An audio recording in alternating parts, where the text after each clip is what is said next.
the average American adult has about 16 doctors in their lifetime, 16 doctors. What that really means is you have your information spread across 16 databases, right?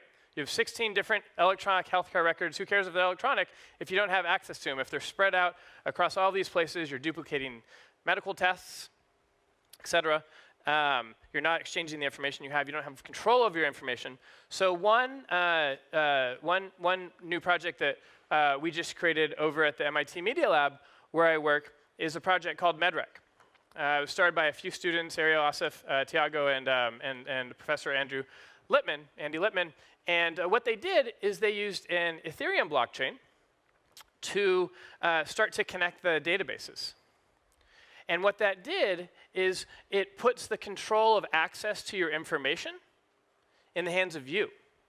And you can start to push out that information in different ways. And one of the benefits of that, which becomes interesting, is then you know that question they always ask you, do you have a history in your family of XYZ illness? And you kind of know your parents, you definitely don't know your grandparents unless they passed away as a result, but you really don't know their medical history, right? So now you can start to pass that down as well, right? So it starts to bring it in, but it puts the power in you, not in the electronic health record company or their doctor. It gives you the power to start to control your data.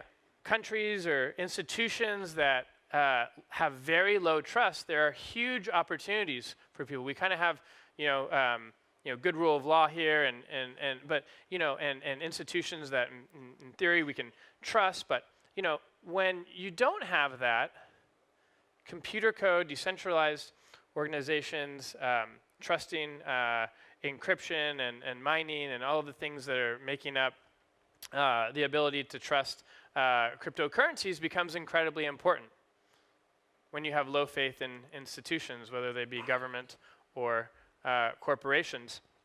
And so I find that when I explain this in developing nations, the pickup and the understanding and the ideas that are generated are actually happening a lot quicker. I think actually a lot of the innovation is going to happen in the developing world, not here.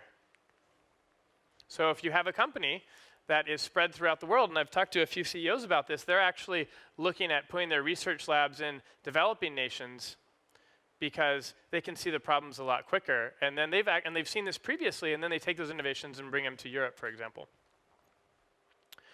And I think, with the internet, we saw communication exponentially increase. You're messaging your friends, more frequently, more efficiently. And I think similarly with cryptocurrencies, with blockchain, for example, we'll see transactions exponentially increase because you'll be able to do it peer-to-peer. The friction will decrease. The cost significantly decreases, and it'll spread just like the internet.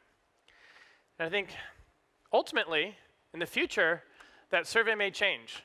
And we might say Europeans would rather go without coffee or sex than without the blockchain for the trust that you get. So thank you so much. Really appreciate it.